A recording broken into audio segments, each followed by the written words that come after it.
Hi எல்லோரும் எப்படி இருக்கீங்க? நல்லா இருக்கீங்களா? இன்றைக்கி நம்ம வீட்டில் வந்து ரசமும் நெத்தலி மீன் ஃப்ரை அண்ட் ப்ளஸ் சோறு இதை தான் வைக்க போகிறோம். ஃபஸ்ட்டு நம்ம ரசம் வைக்க போகிறோம். ரசம் எப்படி வைக்கலான்னு எல்லாத்துக்கும் தெரியும். இருந்தாலும் நான் இப்படி தான் ரசம் வைப்பேன்.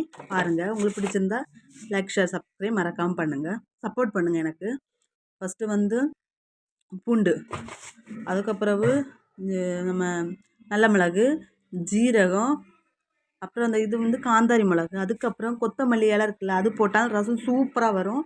நான் அப்படி தான் ரசம் வைப்பேன். கொத்தமல்லி இலை, அதுக்கப்புறம் கொஞ்சம் மஞ்சப்பொடியும் போட்டு ஒரு மிக்சியில் போய் ஒரு அடி அடிச்சுட்டு வந்துடணும். அடிச்சுட்டு வந்த பிறகு ரெண்டாவது தான் நம்ம தக்காளி வெட்டி போடணும். நான் பாருங்க நல்லா குறப்பாக அரைச்சிட்டு வந்திருக்கேன்னா, புளியெல்லாம் கோர போட்டிருக்கேன்.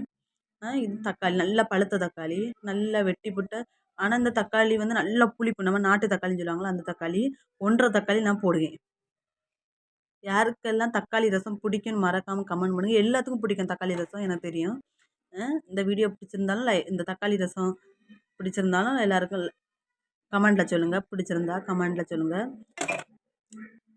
அப்புறம் நல்லா அதை போய் தக்காளி வெட்டி போட்டு அந்த மிக்சியில் போட்டு நல்லா அடித்தாச்சு. பார்த்தீங்களா?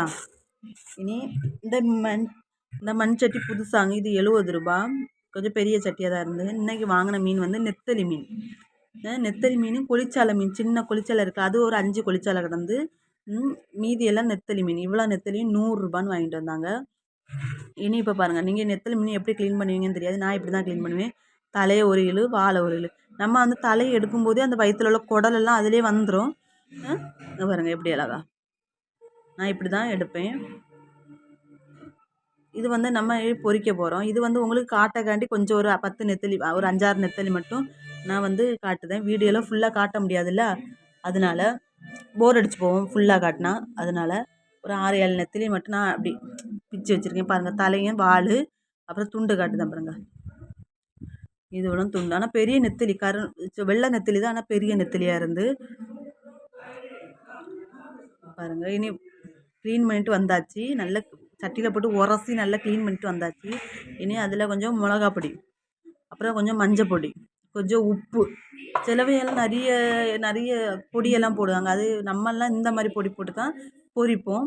இது நல்லா வத்தல் பொடி, மஞ்சள் பொடி, உப்பு 3ஐயும் போட்டு நல்லா சட்டியில் போட்டு நல்லா விரசணும். விரசி ஒரு 10 நிமிஷம் அப்படியே வச்சுருந்து அதுக்கப்புறம் எண்ணெய் சூடாகி வச்ச பிறகு பொரிச்சா மதி சூப்பராக வரும். யாருக்கெல்லாம் நெத்தலி மீன் ஃப்ரை பிடிக்குன்னு மறக்காமல் கமெண்டில் சொல்லுங்கள். எனக்கு ரொம்ப ரொம்ப ரொம்ப பிடிக்கும். பார்த்தீங்களா எப்படி அழகா. அது நம்மளுக்கு நல்ல பார்த்தீங்களா நெத்தலி மீன் எப்படி கலராக இருக்குது. ஒரு அடுப்பில் வந்து ரசத்துக்கும், ஒரு அடுப்பில் வந்து நெத்தலி மீன் பொரிக்கக்கும் சட்டி வச்சுருக்கேன். ரசம் வைக்கக்காண்டி எண்ணெய் ஊற்றி கடுகு போட்டு கருவேப்பிலை போட்டாச்சு. திரும்ப நம்ம அந்த ஜீரகம் எல்லாம் போட்டு அரைச்சிடலாம். ஜீரகம், பூண்டு, நல்ல மிளகு, தக்காளி எல்லாம் போட்டு அரைச்சோம்னா அந்த பேஸ்ட்டை வந்து அதில் தட்டணும். இப்படி ரசம் வச்சு பாருங்க, சூப்பராக இருக்கும். யாருமே பிடிக்காதுன்னு சொல்ல மாட்டீங்க, அந்தளவுக்கு டேஸ்ட்டாக இருக்கும் ரசம். இது புளித்தண்ணி, இது கருப்பு புளி. அதை அந்த சட்டியில் உள்ள அந்த எண்ணெய் பிரிஞ்சு வந்த பிறகு தான் புளி தண்ணி ஊற்றணும். மறு சட்டியில் வந்து நம்ம நெத்தலி மீன் ஃப்ரைக்கு வச்சுருந்தோம். பார்த்தீங்களா, கொளிச்சாலை 2-3 கொளிச்சாலையும் கிடச்சி அழகாக பொரிஞ்சு வரும். ஒரு எல்லாம் பரட்டி வச்சாச்சு. சிம்மில் தான் போட்டிருக்கு. இதை வந்து நல்லா சட்டியில் போட்டு இதாக்கி நல்லா எண்ணெய் சுண்டி வரணும். பார்த்தீங்களா, அதுக்கப்புறம் கொஞ்சம் உப்பு போட்டு நல்லா இதாக்கிட்டு அதுக்கப்புறம் புளித்தண்ணி, அதுக்கப்புறம் கொஞ்சம் தண்ணி ஊற்றணும். சூப்பராக இருக்கும் இந்த ரசம். இந்த ரசம் வேணும்னா ரெசிபி வேணுன்னா கமெண்டில் சொல்லுங்கள். நான் வந்து விவரமாக அதை வச்சு போடுறேன் உங்களுக்கு. அப்புறம் தண்ணி ஊற்றி முக்கியமாக வந்து ரசத்தில் வந்து கொதிக்கக்கூடாது. சைடு மட்டும் நுர தள்ளி ஒரு மாதிரி சைடாக வரும்.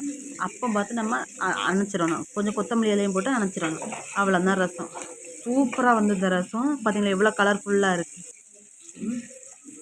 பார்த்தீங்களா என்ன அழகாக இருக்குது. சைடில் மட்டும் பாருங்கள், சைடில் மட்டும் லைஸாக நுர. பார்த்தீங்களா நெத்தலி மீன் ஃப்ரை. இது சோறு வச்சுருக்கு. இது நம்ம ரேஸ் அரிசியில் உள்ள சோறு.